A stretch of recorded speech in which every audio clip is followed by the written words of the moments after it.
Well, it's great to have this opportunity to say something about Irv.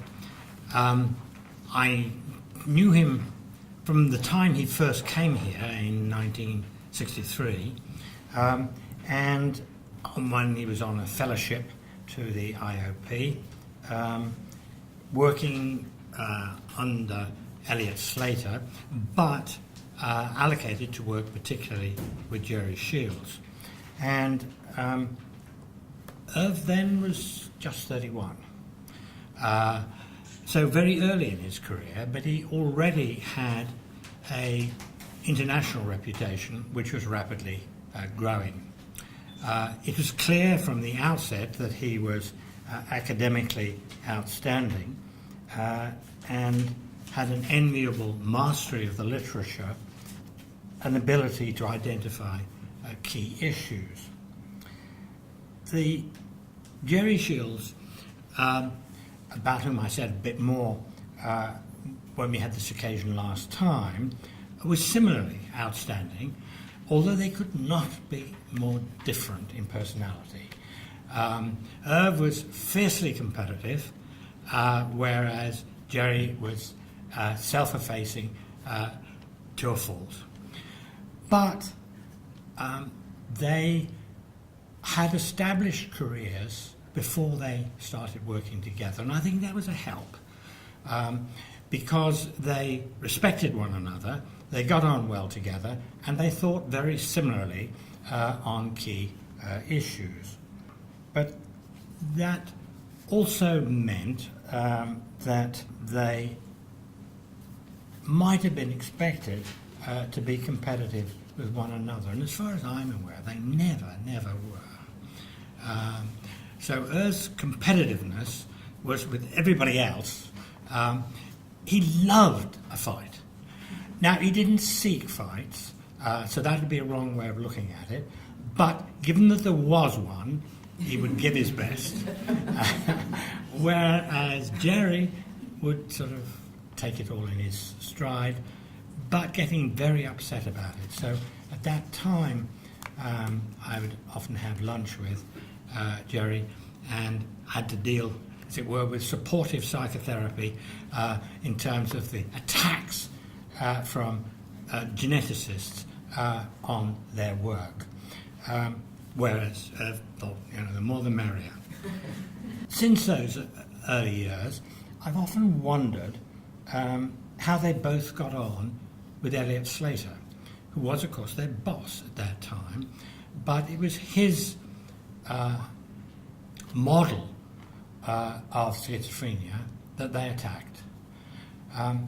And people have described Elliot Slater as sort of awesome, but I would actually describe him in somewhat different ways.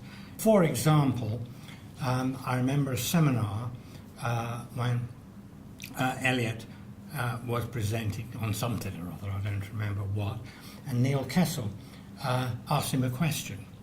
And he said, "That's impertinent, leave the room and do not come back." And and yet, as far as I know, Irv didn't get into a battle with Elliot, and how on earth he avoided that, I don't know. And certainly that way of dealing with things was not anything that Irv would do ever. So he could be quite scathing of people who are pompous, and equally scathing about those who sort of got their facts hopelessly wrong. But I've never, either side of the Atlantic, because as I'll come to in a minute, I got to spend time with him in the States as well as here, I never saw him do that with juniors.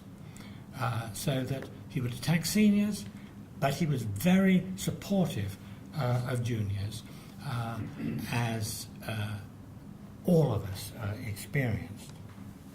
The fact that Irv was not just competitive and could be scathing, but he was also very witty. And that made him fun to talk with and made him a good teacher, which he certainly was, as I saw in some of the talks he gave here, but more those that I saw him give in Minnesota, because I, in those days, used to visit Minnesota quite often.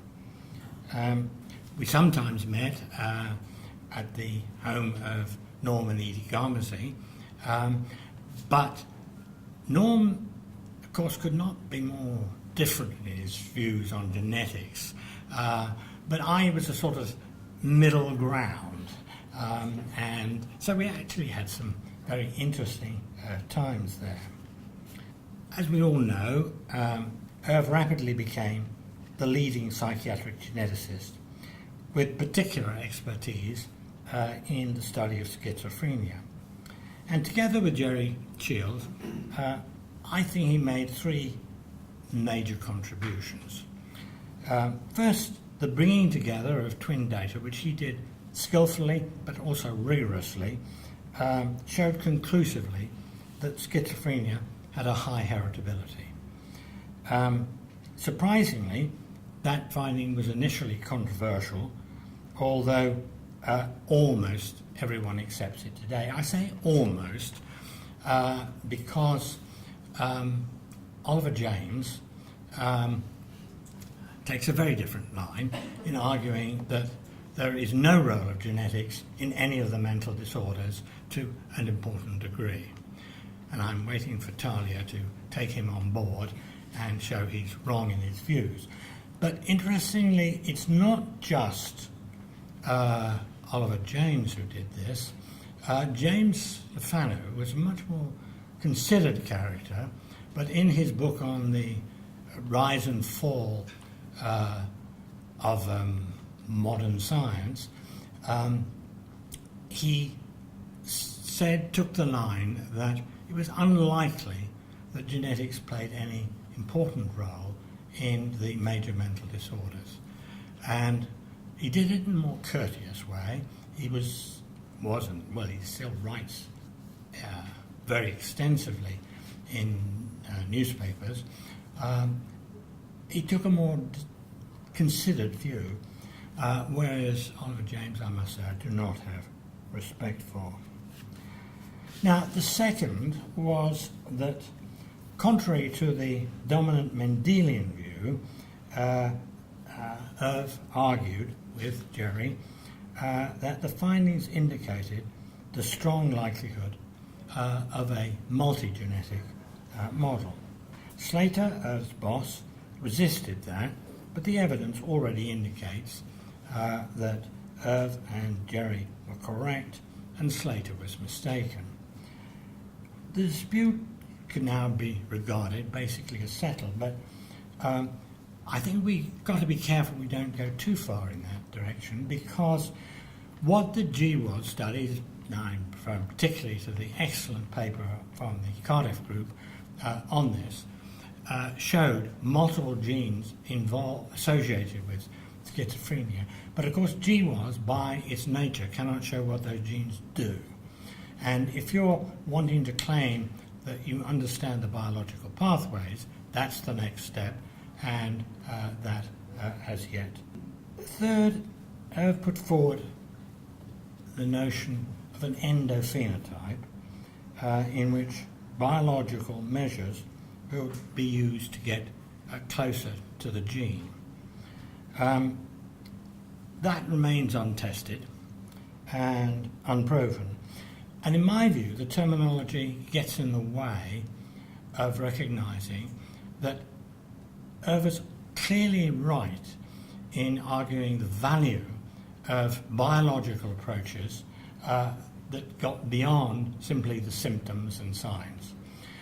But the terminology, I think, got in the way, and my own preference is to think about it in terms of an intermediate phenotype, so that would include the use of T-cell response in HIV, got nothing to do with genes, does have everything to do with looking at biological pathways, though. And so, as always, Irv was truly creative in putting forward the end-of-phenotype notion, but its value does not necessarily involve closeness to the genes. I'm not saying it can't do that, and it may do that, but it's not necessary. I will miss Irv as an individual because he was such fun to talk to. And his ideas, his findings are there and part of what is accepted and known about. He changed thinking about schizophrenia and about genetics. Now, doubtless, if he had lived on, he would have made more new discoveries, but he made such huge discoveries already that we should be thankful that he was there and doing that and continued doing it. And he was a great man, and it was a privilege to have known him.